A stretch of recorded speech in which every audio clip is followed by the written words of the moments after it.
Ukraine में action को लेकर क्रेमलिन का बयान क्या आया?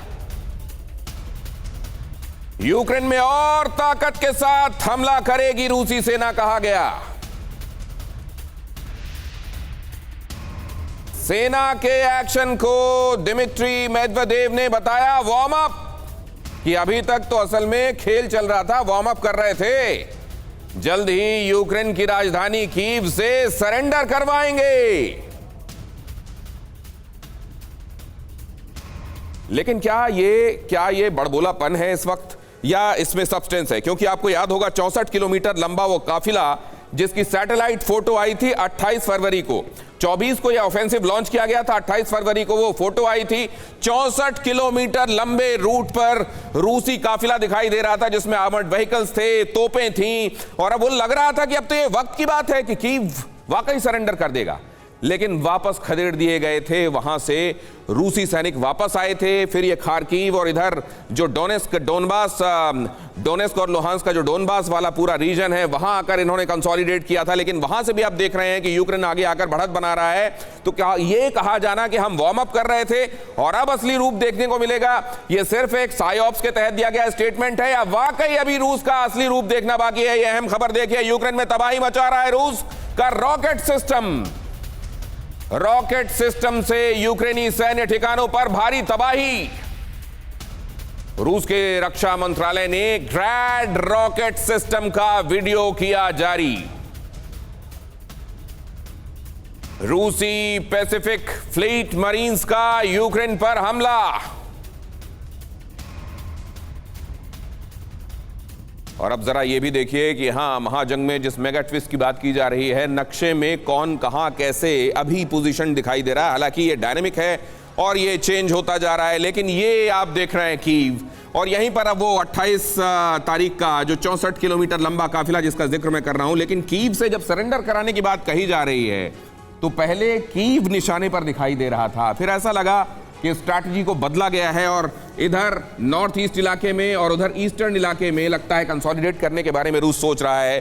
खार्किव और इधर का जो सेवेरोडोनेस्क और लुहांस्क का जो इलाका है, ये जो डोनबास वाला इलाका है, और ऐसा लग रहा था कि इधर लैंड कॉरिडोर क्रिमिया के साथ बनाना और इधर खरसोन, इधर वो अजोवस्टल का प्लांट, ये सब असल में ये उसके लिए टारगेट सेंटर्स हैं।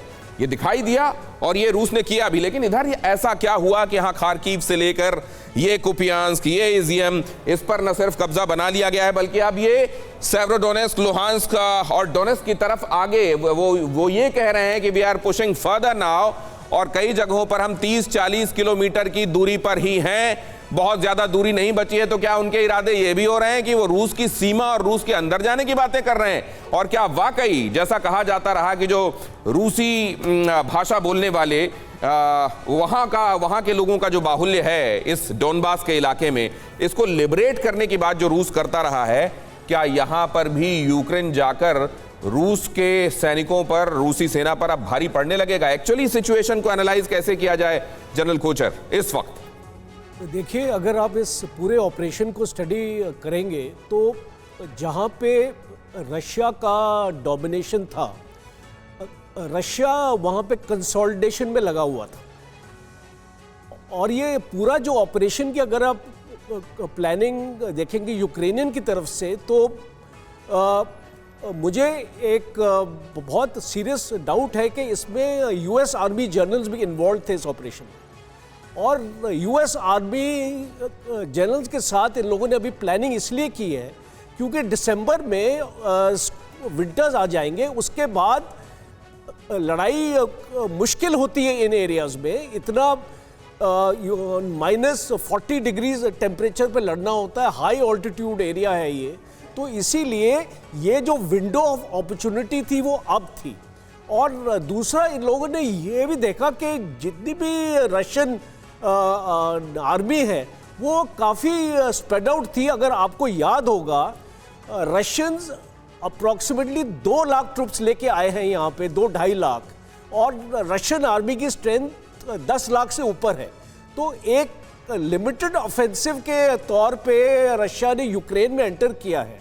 और रशियन प्लान्स के हिसाब से वो पूरा यूक्रेन का कब्जा नहीं तो करना क्या चाहते। जनरल कोचर इस तरीके का कोई काउंटर ऑफेंसिव खासतौर से हिमार्स के आ जाने के बाद कोई एक्सपेक्टेड था क्या? रशिया एक्सपेक्ट कर रहा था क्या? और इसका काउंटर भी उसने तैयार करके रखा हुआ होगा क्या? या ये सरप्राइज जिसको वो लाइटनिंग स्ट्राइक कह रहे हैं वाकई it has taken Russians by surprise और उनको समझ में नहीं आ रहा होगा कि इस समय उनको करना क्या है?